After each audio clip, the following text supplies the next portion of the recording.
Assalamualaikum warahmatullahi wabarakatuh.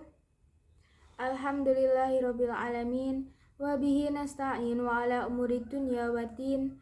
Wassalatu wassalamu ala asrofil anbiya'i wal mursalin sayyidina wa maulana Muhammadin wa ala alihi wa sahbihi wa sallim ajma'in, amma ba'd. Yang saya hormati Ibu Hani Idayati SPDI MPD selaku dosen pengampu dari mata kuliah Pendidikan Agama Universitas Muria Kudus, serta rekan-rekan semuanya yang saya sayangi dan saya banggakan. Pertama-tama, marilah kita panjatkan puji syukur kehadirat Allah Subhanahu wa taala yang telah memberikan kita rahmat, taufik, hidayah serta inayahnya sehingga saya bisa membuat video ini dan meneruskannya kepada teman-teman semuanya. Tak lupa juga kita haturkan sholawat serta salam kepada junjungan Nabi Agung Muhammad SAW yang telah membimbing kita dari zaman jahiliyah sampai zaman zakiyah sekarang ini. Pada kesempatan ini, izinkan saya Ida Husnul Febriani, mahasiswi Universitas Muria Kudus, dalam prodi Sistem Informasi kelas D dengan nomor NIM 202453126 yang pada kesempatan kali ini akan menjelaskan atau memaparkan materi yang berkaitan dengan pandangan Islam mengenai bagaimana menyikapi kebudayaan dan kearifan lokal. Di Indonesia, Islam dan kebudayaan merupakan satu kesatuan yang saling mempengaruhi.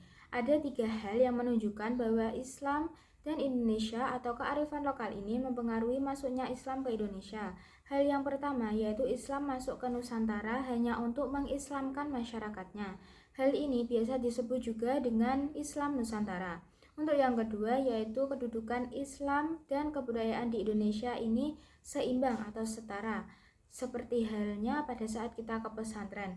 Pada lembaga pesantren ini saat melakukan pembelajaran biasanya menggunakan bahasa Pegon. Nah, bahasa Pegon ini sendiri merupakan salah satu kebudayaan atau akulturasi yang ada di kebudayaan Indonesia. Untuk yang ketiga yaitu penyaringan budaya Islam. Pada saat budaya Islam masuk ke Indonesia, tidak semua budaya Islam bisa diterima oleh budaya Indonesia.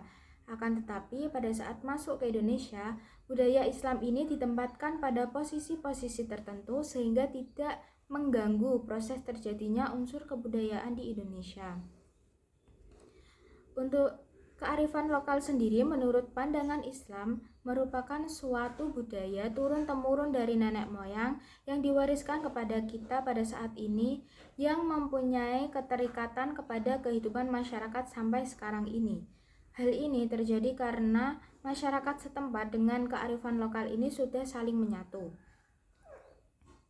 Di setiap daerah tentunya memiliki kearifan lokal yang berbeda-beda. Mulai dari Sabang sampai Merauke memiliki kearifan yang berbeda. Hal ini biasanya dapat terjadi dikarenakan adanya kultur yang berbeda maupun kebiasaan masyarakat di daerah setempat dapat menyebabkan perbedaan ini. Kearifan lokal ini sendiri dapat dimodifikasi atau digabungkan dengan ajaran-ajaran Islam selama hal tersebut tidak menimbulkan kemusyrikan. Kita sebagai umat muslim seharusnya kita menghormati setiap kearifan lokal yang ada di berbagai daerah di Indonesia. Akan tetapi jika kearifan lokal tersebut yang sudah digabungkan dengan ajaran Islam itu bertentangan dengan syariat Islam, maka kita sebagai umat Islam harus meluruskannya. Kita bisa meluruskannya dengan cara memodifikasi ataupun kita mengganti kebudayaan tersebut sehingga bisa sesuai dengan syariat Islam pada saat ini. Kearifan lokal ini harus dilaksanakan sesuai dengan hukum-hukum syariat Islam yang ada pada saat ini. Sesuai pada Quran surat Al-Qasas ayat 85 yaitu innalladzi farada 'alaikal qur'ana laradduka ila ma'ad, yang artinya sesungguhnya Allah Subhanahu wa taala mewajibkan atasmu melaksanakan hukum-hukum Al-Qur'an benar-benar akan mengembalikan kamu ke tempat asalmu. Quran Surat Al-Qasas ayat 85.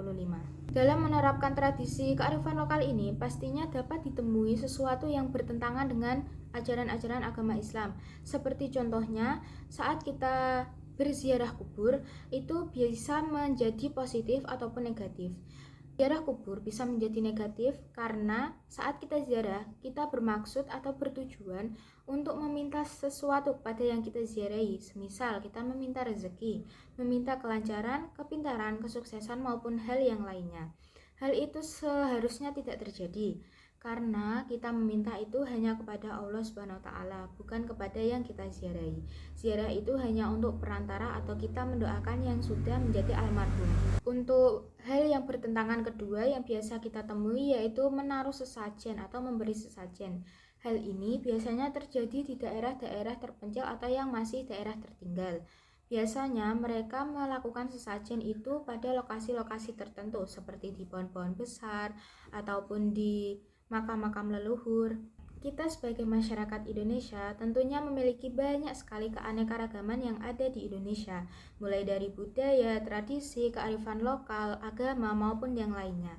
Kita sebagai umat Islam seharusnya menghormati dan mentoleransi adanya perbedaan-perbedaan tersebut, seperti halnya yang dilaksanakan Rasulullah SAW, yaitu dengan mencintai tanah airnya. Jadi kesimpulan dari materi yang saya sampaikan yaitu hubungan antara Islam dan kebudayaan itu saling ketergantungan. Islam merupakan suatu aturan-aturan yang sesuai dengan ajaran kehendak Allah Subhanahu wa taala. Sedangkan kebudayaan sendiri merupakan realitas yang di dalamnya terdapat berbagai macam keanekaragaman. Sekian yang dapat saya sampaikan. Apabila ada kesalahan, saya mohon maaf. Semoga yang saya sampaikan dapat bermanfaat bagi teman-teman semuanya. Billahi taufiq wal hidayah. Wassalamualaikum warahmatullahi wabarakatuh.